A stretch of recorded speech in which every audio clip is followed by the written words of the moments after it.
On this episode of The Scorekeepers, join me, Daniel Farrell, as I sit down with Los Angeles-based composer Rick McGuire. Rick is a film and television composer who recently completed his master's in film scoring from the prestigious University of Southern California. He'll be sharing about his creative process in composition and giving some valuable career advice to aspiring composers. Welcome to The Scorekeeper.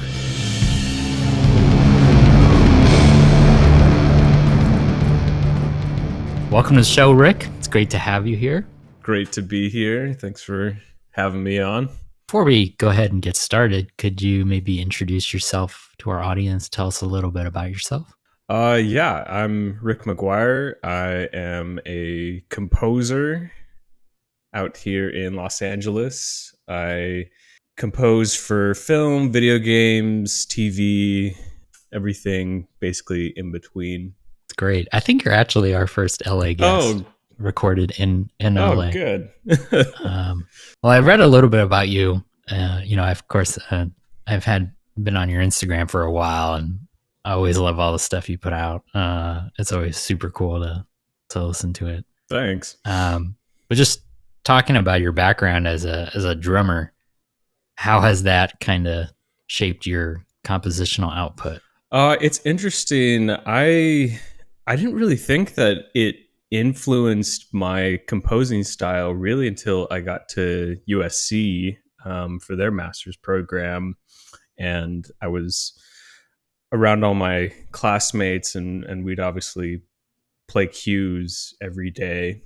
I started to notice, other people started to tell me that my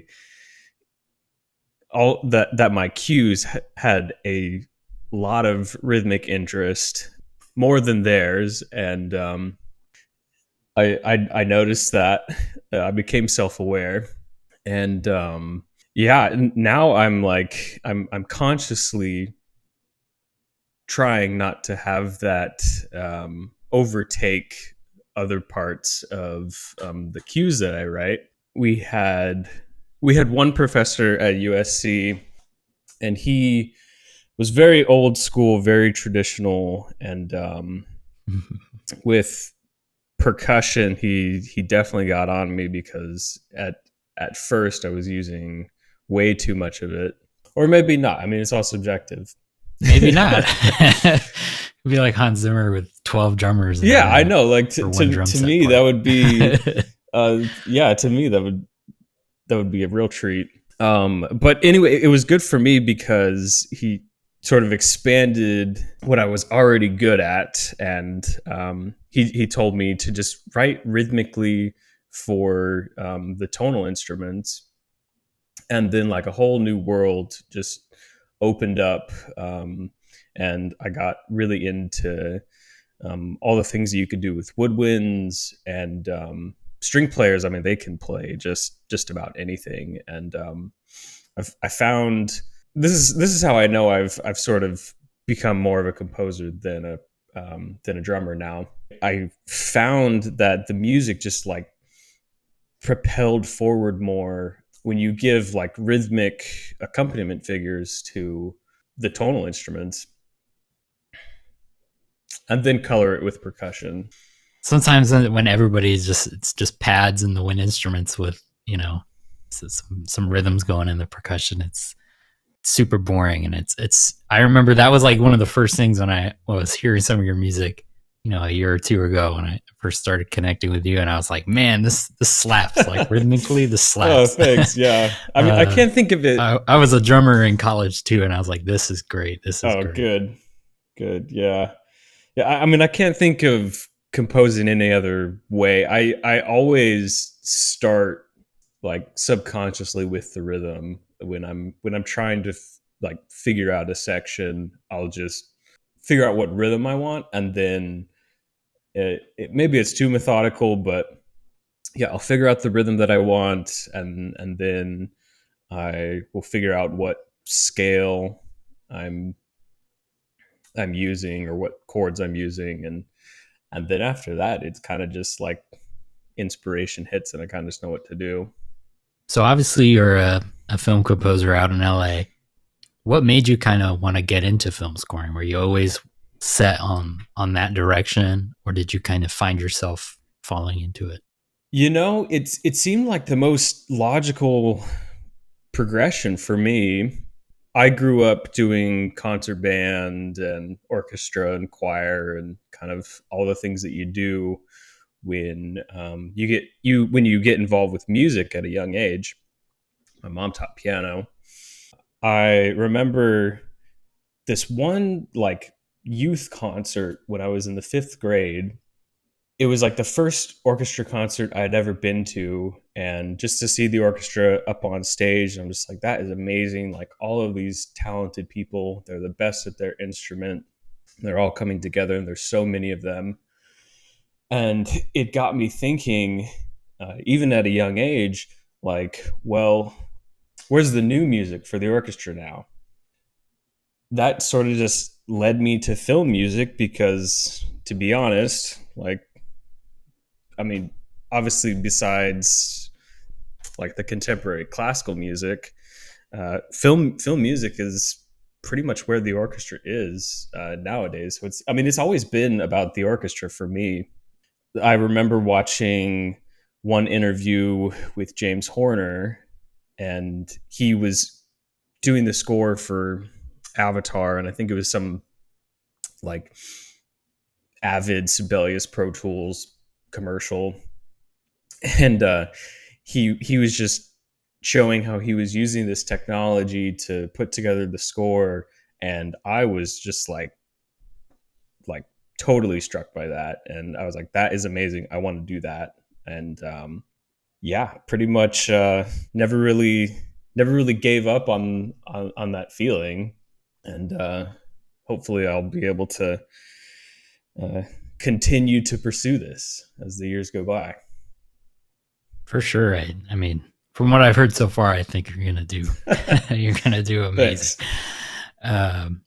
So LA is known as the film composer capital. It's the mecca where everybody wants to go, where the big work is for film scoring. And you were out there for the USC program, the University of Southern California.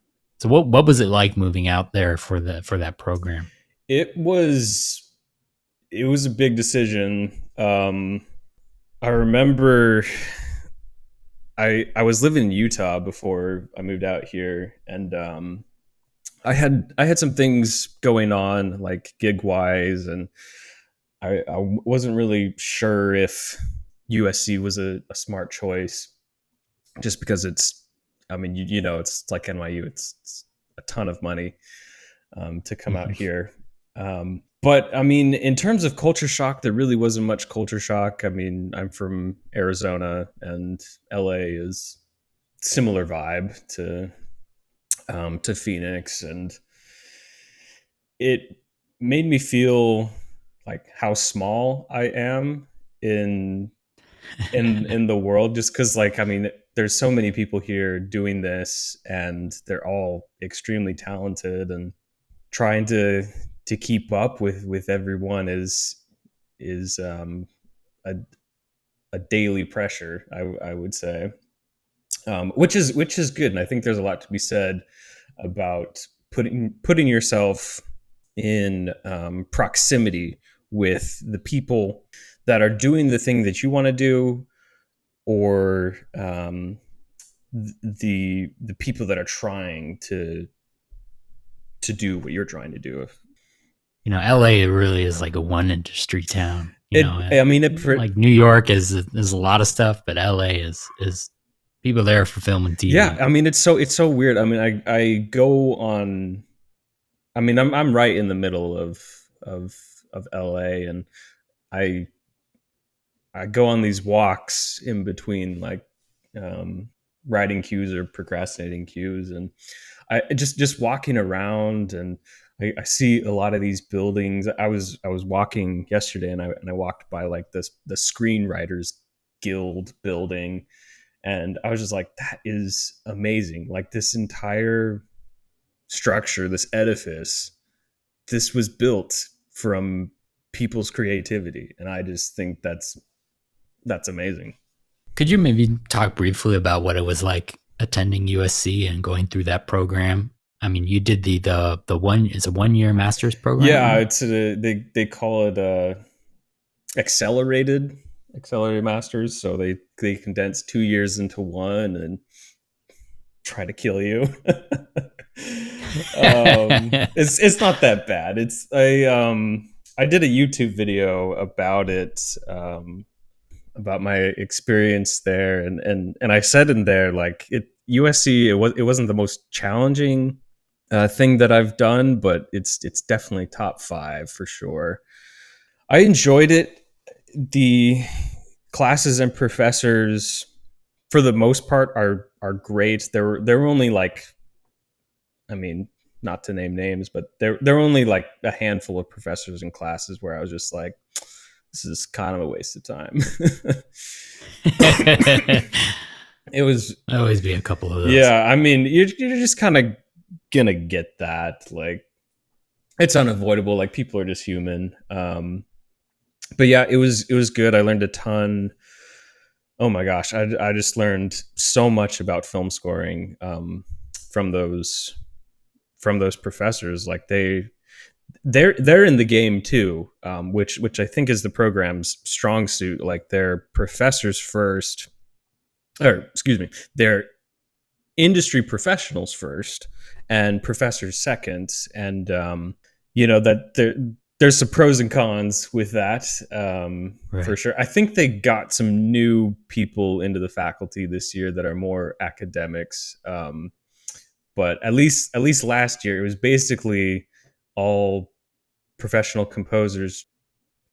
You could definitely tell these professors, they are out there on the front lines, doing this. They're composing, and they've got deadlines of their own, and they're just as sleep deprived. I'd say the difference is they all have, like, money to hire people for things that we as right. students don't have money for, like orchestrating and copying and printing stems and all that. Did you make any valuable connections with any of those professors? Yeah, even after graduating. Yeah, I would say we've kept in touch as much as former students and professors would. There were 2 professors that were really generous to me, and they attempted to get me work. I didn't end up getting those gigs. But yeah, I had one professor, and to be honest, I didn't really think that I was on his radar at all, because I would play cues for him every week, and he'd tear it apart, and I was just thinking, well, like, if he doesn't like my music, which is fine. But then he ended up recommending me for this, like, really great composer's assistant position with a top flight composer. And like, I heard so much about this composer, and that he was just a stand-up guy, and I would have been thrilled to have gotten the job, because this composer is known for promoting his assistants to additional writing positions, and then those assistants go on and get their own shows, and everything's great. But yeah, I didn't get the job, but I'm grateful for that professor that he thought of me, that I was good enough to be of some use to someone. Normally, the harshest professors are the ones that see the most in us. It's true. Like, it's tough love, which I'm grateful for. I had another professor, similar thing. He, like, I would show him cues, and I'd show him scores, and he would absolutely just demolish anything that I had done. And still, like, after the program, he told me, he told all of us, but yeah, he said, give me a call anytime. We'll talk about, like, next steps in this business. And so yeah, I did. I gave him a call, and And I just told him, yeah, I have like nothing going on from USC, and I'm considering leaving Los Angeles. This was back when I just graduated, and he was like, dude, what on earth are you doing? Like, you just finished school, like just try it out, like cut yourself some slack, give yourself a break. And he recommended me for another job, and I went over there to the interview. Went well. They knew this professor. They work with him all the time. And then a week later, I say, so how about the job? And he's like, oh, you know what? Sorry, our whole roster's full. And I was like, okay, that's fine. So anyway, long story short, yeah, the professors, if you can just show up and befriend them in some way, they will attempt to help you out. And for a lot of people, for a lot of other people, that's worked out for them. I know a few classmates that they're and I'm sure it will for you. These things are always like that, you know. You get one opportunity kind of leads into another, snowballs into another. It's totally true. And you know, it's just like I always go back to Thelonious Monk when he talks about like getting gigs as a musician, because it's you know, it's war out there. But he just said like I'm going to butcher this quote, but he just said like, never be looking for gigs, just be on the scene. And I think that's so true. Like just be out there, be among the people that are doing this, and you know, eventually you'll get talking, and you don't even have to like solicit yourself. I mean, I've never really cold emailed people asking for work. I mean, I did that one time, and I do have one gig because of that. But that was because I was really desperate at one point. But the other things that I've been involved with, it's just because like I made a friend, and friend saw my Instagram, and you know, we went out to lunch or whatever, and then next thing I know, they're like, hey, like we heard you were good at this. Would you be interested in writing some music for this other thing? Yeah, honestly, that's all I ever hear about is a friend of a friend does this, you know. Just all it is just friends, you know. People want to work with their friends, so you make enough friends. I know. Yeah, things just kind of happen. Yeah, I was it's funny being on this podcast. I'm going to talk about another podcast. Anyway, it's like an entrepreneurship business podcast. But anyway, he talks about like the most important resource. The most important resource isn't time. It's not money. It's attention. And if you can get the attention of several people, then you'll never have a shortage of money, because money will enable you to have more time. And so if you can just cultivate attention, if you can just stay under people's radar, then like things will work out. Like people will give you opportunities. That's a great strategy. I got to remember that. That's a nice one. So I remember that it's Alex Hormozy, the game. I mean, he's kind of the entrepreneurship bro type, but I enjoy what he says. So one of the last things you had to do at USC was conduct your kind of like major project with on the Eastman scoring stage in the Warner Brothers lot, which, you know, I saw the Instagram video. How many musicians? We had 61. Wow. Yeah, it was. So conduct a full orchestral cue. Oh my gosh, I was so nervous. I never really conducted before the program. I mean, composers nowadays, like they don't really go outside their room. They're just sitting in the dark and pressing D on their MIDI keyboard, and Omnisphere plays a loop. And it would be D. It would be D. Yeah, you know, there's no other note to use. But yeah, I was pretty psyched out that morning because there's just so many things to think about, and you're doing it like all on your own. Like, I don't think a lot of people realize that the top composers, they have a legion of like orchestrators, huge and teams, assistants, and you know, I mean, I know of, not to name names, but I know of some A-listers, they don't even go to their recording sessions. They just like, and some of them don't even write their own music, but but yeah, at USC, you know, you have to obviously write the music, and then you have to orchestrate it. You have to make the sheet music, and then you have to make the parts. And which is a whole, I mean, music prep is its whole kind of industry on its absolutely own. And like, there's half your week already gone, and taping up scores endlessly. I mean, you know, you like these other composers and, you know, some of the faculty, and they weren't super empathetic towards us, because you know, they had to do it at some point. But yeah, all these things would be separate jobs for different people, and that would be their dedicated task for the day. And to be honest, it probably wouldn't be that bad. It's still long hours. But yeah, you know, you make the parts, and then you have to make the Pro Tools session. You have to print out all your stems, and you just have to triple check everything to make sure that it's right. Have to make the click track.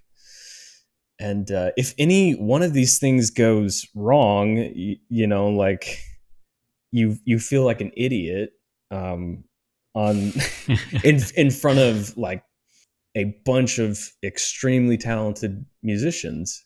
And right. Thankfully, my final session at USC, there were no extreme problems. We did run into one problem, and I still, like, it just like blindsided me like deer in the headlights. And I'm sure once I get up there again and hopefully record orchestras in the future, that this won't happen. But we had one section where I didn't let the trumpets breathe for like 20 bars, which is a big no. And yeah, looking back, I mean, like, it would have just been so simple. Like, there was this one figure where like sort of the winds take over, and like the choir's just like shouting, and the trumpets, they're just doing like this very simple, like basically just like keeping the time. They're just going digga-dum, digga-dum, digga-dum. And looking back, I'm just like, just cut out one of the beats, just cut out one of the digga-dums, and it would have been so easy. Right. But no, instead we were like, oh, we have to like start at one spot and then stop at another spot, and then we'll like do a crossfade and do it like super janky and unmusical. Even though that's like how a lot of the top composers are recording. They like mishmash and stitch together like 40 takes of, you know, oh yeah, tons of different takes. Yeah. And so anyway, it worked out. It was fine. Like, they're all, I'm sure they've seen worse. Right. I would say. But it must have been great to do that in person. I mean, at NYU, I'm sure maybe you had this when you were doing the undergrad program. Like, all ours are overseas, remote. So being in front of that live orchestra probably felt amazing. It was amazing. And, you know, I thought about it, like, even if my career turns into something that's not involved with orchestras, is it's starting to be a little bit like, right now, at least. I thought, you know, it's at least for one-time experience, I got to get up there and basically fulfill a childhood dream to be in Los Angeles amongst all the best musicians and wave my arms in front of them for 3 minutes. So Yeah, that's amazing. But I mean, to be honest though, like the remote recording thing is totally more prevalent than recording in Los Angeles. I mean, like barely anyone records here. Like at least like the like large orchestral sessions, like the maybe like top 5% of composers are. I'm totally pulling these numbers out of thin air, but most composers, they're recording on like big shows, like Netflix shows. They're recording in Budapest or Nashville. Yep. The rates are just way cheaper. The musicians down there are just way cheaper than LA or New York musicians. Yeah. I mean, London's another big one, but that can be a little pricey sometimes. Yeah, too. I mean, I've never recorded in London. I'd certainly like to, but I don't know. At least for me, in the foreseeable future, I'm doing one project right now. There's a good chance we'll be recording in Budapest in the future. So they fit the budget. They fit my budget at least. All the performances we ever did at NYU were always fantastic out there.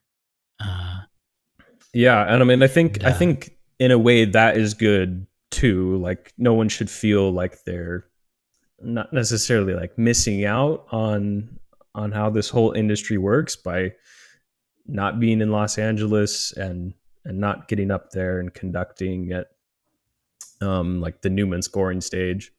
Most composers, like I said, they're just not recording here. It's a lot of remote recording or recording a couple individuals and then overdubbing that on top of MIDI. But kind of talking about remote, I was wondering if you had noticed any shift in the LA scene at all with, after the pandemic, if any of these remote kind of things have stuck around. I think they totally have. I think a lot of the composers with a lot more money have gotten sick of that sort of thing. I was just at an event last week, and Austin Wintory, and we all know his music, but and he just came out with the new with his new like Journey Symphony, and he specifically said in that talk, like, I was just fed up with the remote recording. I wanted to get all the musicians in the room, and this was like in the middle of COVID, so he's totally I don't know, a rebel.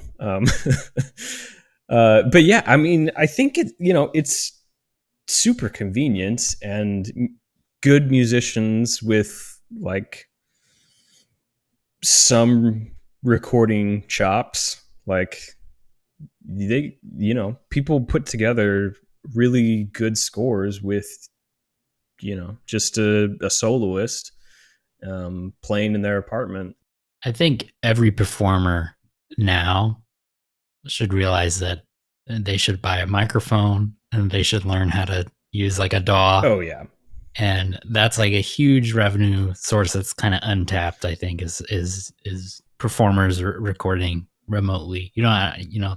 Especially for solo type instruments, violin, cello, those kinds of things. Oh yeah. You can be anywhere, and if you're good enough and you have competitive rates, you can be in your apartment recording a part that's going to be on the next big Netflix show or something.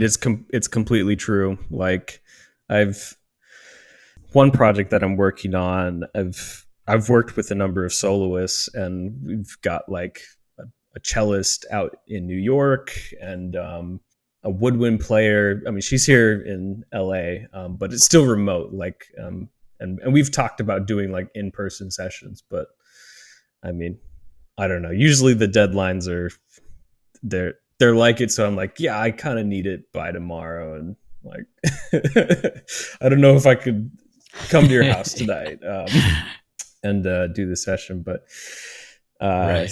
Yeah, I mean, it's totally true. Like, if you're a soloist and you have a mic, you should just get on, sound better, and solicit yourself as a musician. I guarantee you will make some money. So I'd seen recently you had a couple placements on TV. I think Skinwalker Ranch, something like that was your latest one. I had a bunch. Yeah, that was that and Beyond Oak Island. You know, they're and I've had music on the History Channel a couple of times this past year, but yeah, that's most recent. I had never even heard of the show Skinwalker, the Secret of Skinwalker Ranch, until I had gotten I don't really watch TV. I assume these were library tracks that you had somewhere? Yeah. So what is the process like for library music? Oh man. I mean, I don't approach it super differently than when I'm writing, like when I was writing for school. I have a structure for each library cue, and most of the time it's a 3-act structure, you know, A, B, A, and I try to build it like you would a trailer track. So it starts off more ambient, and then as it goes on, it gets more intense, and that way the track can be used for like a promo or a trailer, which make more money than just a regular underscore TV spot. And yeah, I mean, it's sort of a lesson in being unique but still generic enough. I don't like fine line. Yeah, I mean, I don't like the word generic, but I guess usable, unique and usable. Because generic's obviously a bad word. Sometimes it gets a little monotonous.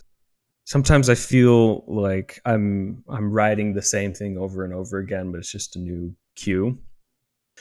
But I mean, these music supervisors, the ones that are picking the music for these shows, like if I were a music supervisor, I would want more consistency in an album than like a random track that just like doesn't make any sense to have on that album. You know what I mean?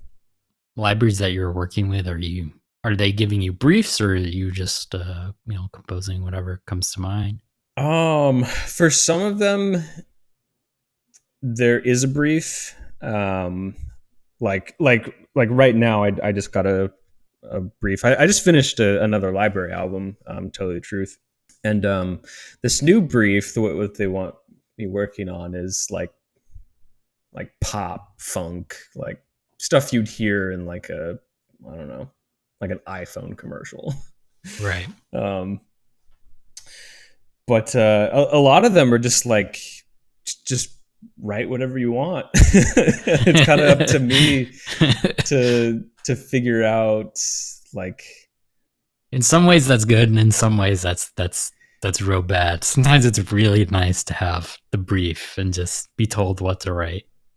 Exactly. I mean, I thrive on reference tracks and temp tracks. Like, yeah, I mean, I some composers hate that stuff. I love that stuff. It tells me exactly what you need.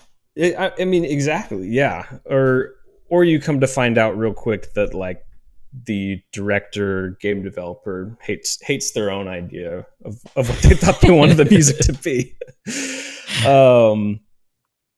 But yeah, I mean, I work with three music libraries right now. And I've worked with others in the past too.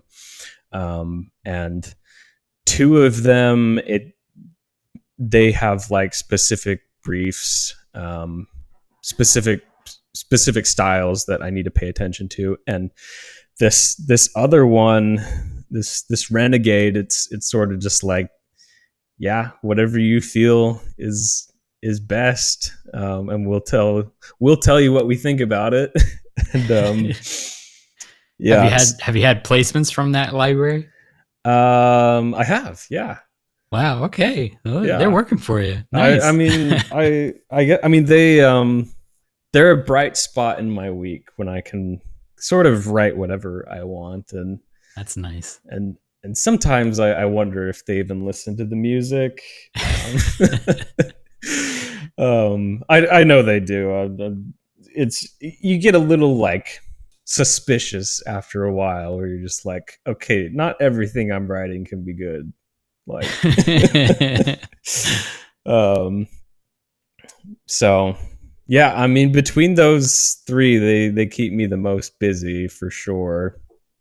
I love music libraries. I think it's a brilliant business model, and I think it just makes sense for composers to be involved with that. I mean, it's not like some composers I know that focus on production music. They get very boutique and super unique. They're using like all of these vintage synthesizers, and they're recording soloists, and they get like really into it, and they like hire a mixer.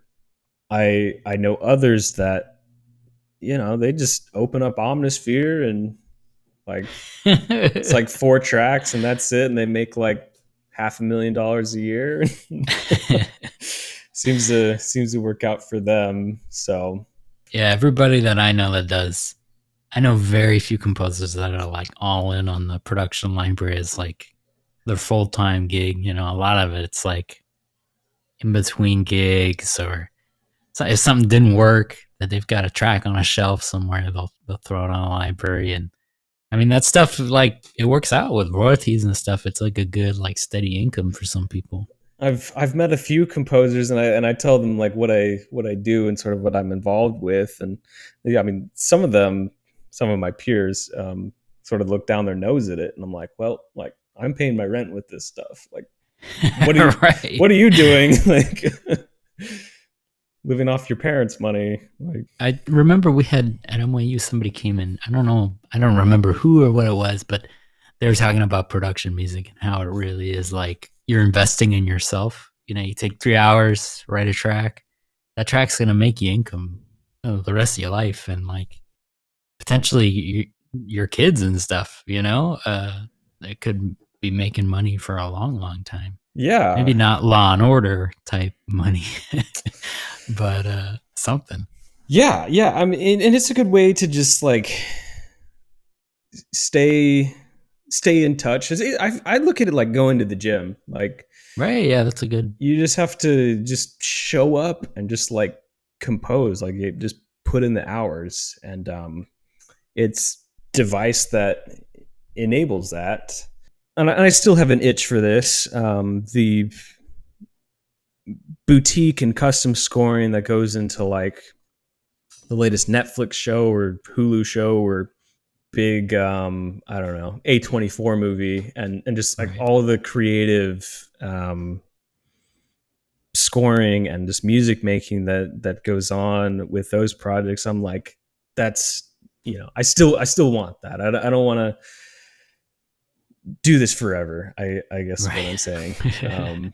I was listening to another podcast, Austin Wintry, again, fun fact, but he's talking with Gareth Coker, the composer of Ori and the Blind Forest. And Gareth Coker sort of came through this camp as well of doing lots of library and trailer music. And in there he was saying, like, the goal was never to run music admin for like a music company the rest of my life. And I've noticed that about some production music composers. This is great for them, and I'm sure they have a ton of money and very fulfilling lives, but they'll compose tracks for 10 or 15 years, and then they'll start their own music library, and there is just like so much administration and paperwork and just like business, like sales, non-music things that go into that. And if that's your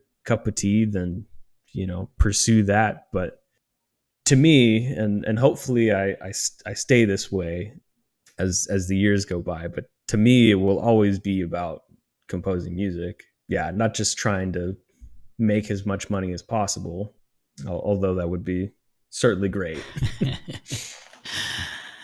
Awesome. I'd just like to wrap it up now with if you had any advice for those people looking to go into film scoring, looking to LA or USC or NYU or any of these places, what advice you would give, maybe to your younger self, I guess. Oh gosh, I mean, if I was talking to my younger self, I would I would be like, "Are you really sure about this?" Because it's been hard. Yeah. I'm not gonna lie. Like things have started to work out, but they've only started to work out in like the last year, and I'm ignoring the 5 years before that were all just like depression-filled, poverty-stricken years. But I'm grateful that I went through that, and in many ways I'm insanely lucky to be like where I'm at the moment. I would say to my younger self, I would just say to have more humility. I think this came because I was very involved as a percussionist before I was a composer, and so I thought I like knew music well, and I thought that like music production and composing would just be an extension of playing the drums, which it kind of is, but like there's just so many other things that go into composing. I would just say be humble, be open to learn. If I were to tell other composers like advice, I would say just give yourself time to learn this. One big mistake that I made when I was like 20, when I just started to get into this, I was like, well, I've got to start like making money doing this. And I didn't really allow myself to like fall in love with music production and composition, because I was immediately trying to like pitch for stuff. There was like this random website where you could like pay money to like pitch for music libraries, which is a terrible idea. If you're doing that, if you're listening to this, stop. You're absolutely throwing away money.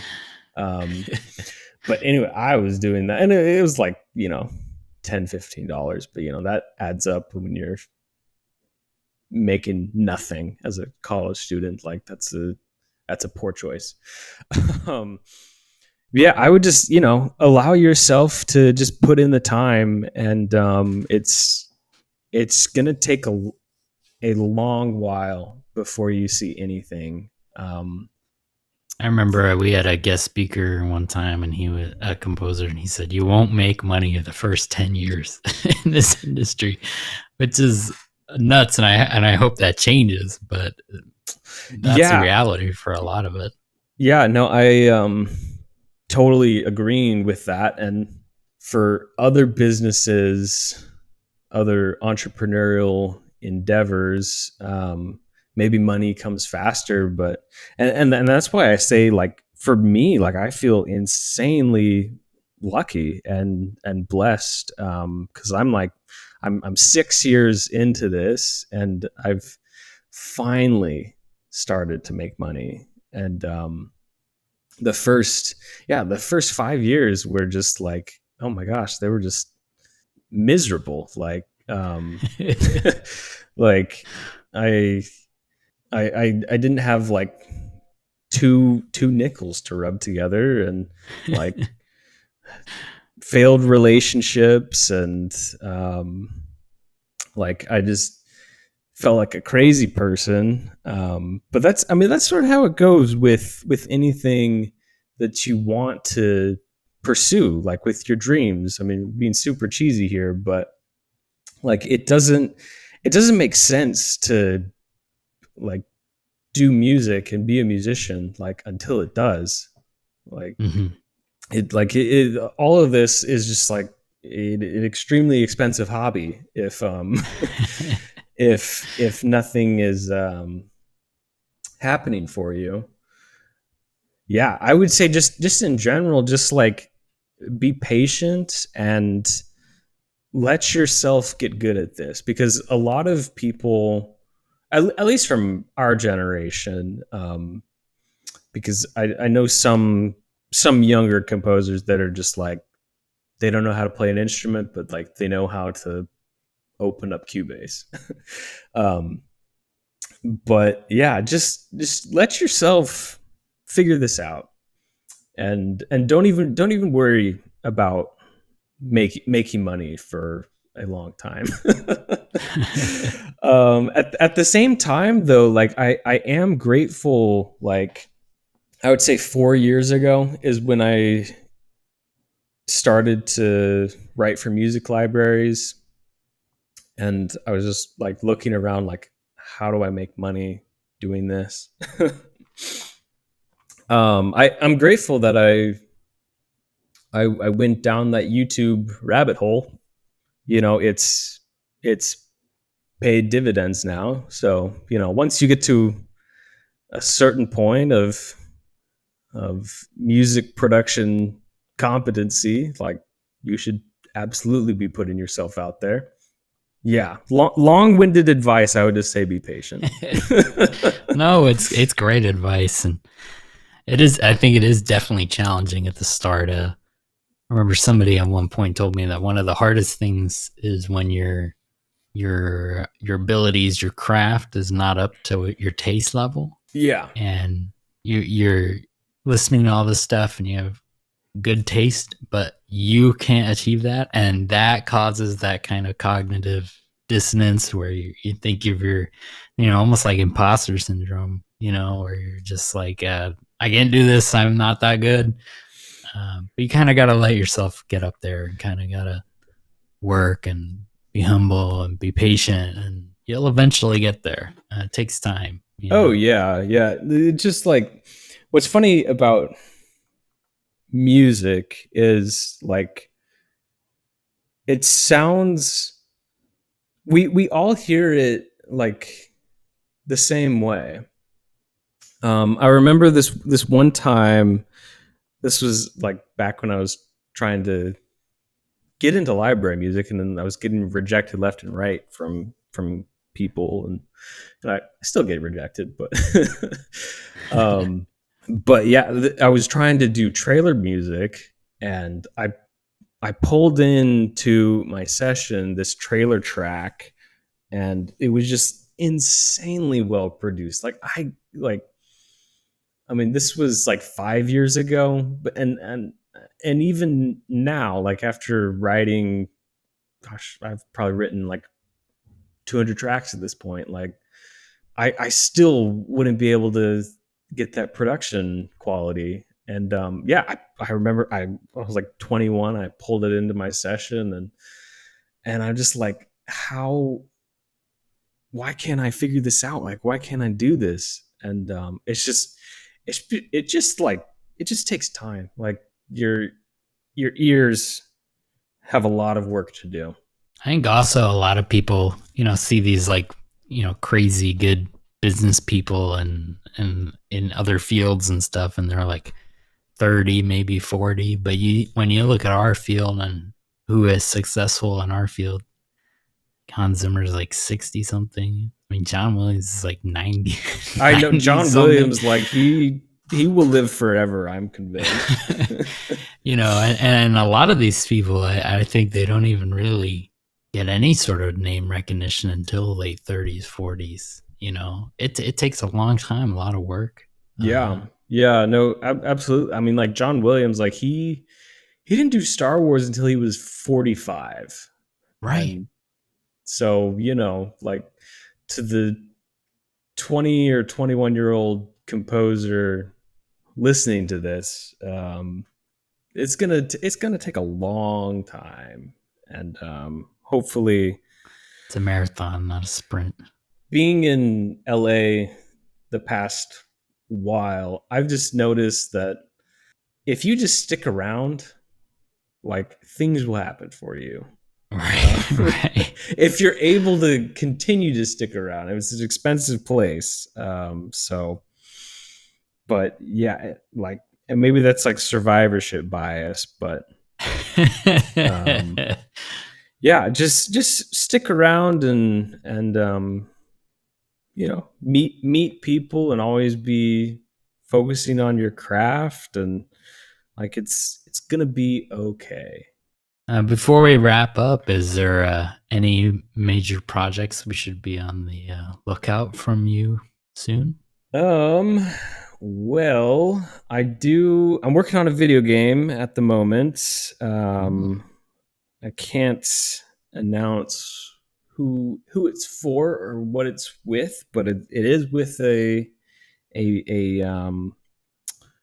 major publisher, which it's exciting. Is even weird to say.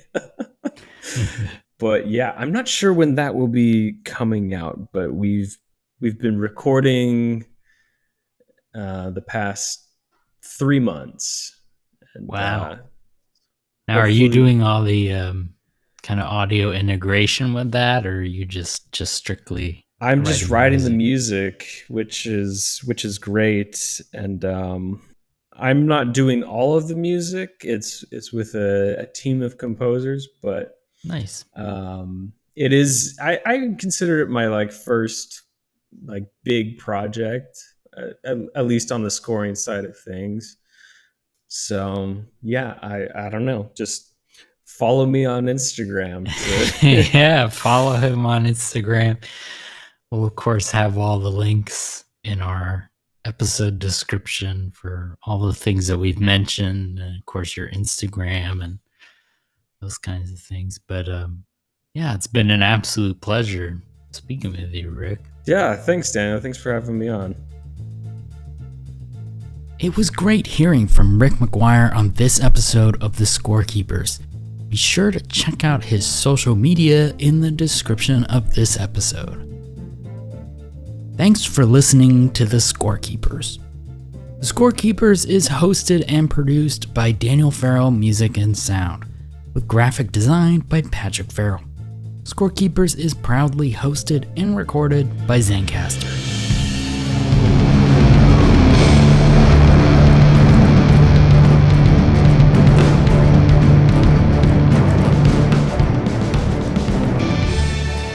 You can explore all the episodes of this season and season 1 and 2 wherever you listen.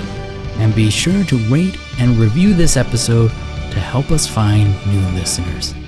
Thanks for listening.